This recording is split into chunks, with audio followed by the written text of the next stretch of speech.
এক শহরে আমিন নামের এক এতিম ছেলে ছিল। তার বাবা মারা যাওয়ার পর সে অনেক কষ্টে দিন কাটাত। সে দিনে কাজ করত আর রাতে মসজিদে গিয়ে ইলম শিখত।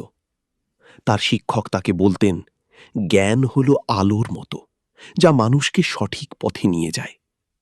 আমিন মন দিয়ে পড়াশোনা করত। একদিন শহরে একজন বড় আলেম আসেন।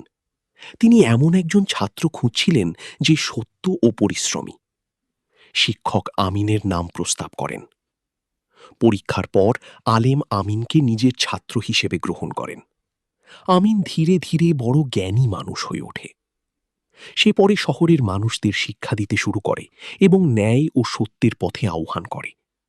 শেষে আমিন বুঝতে পারে, দুনিয়ার আসল সম্মান আসে ইলম, সততা এবং আল্লাহর সন্তুষ্টির মাধ্যমে।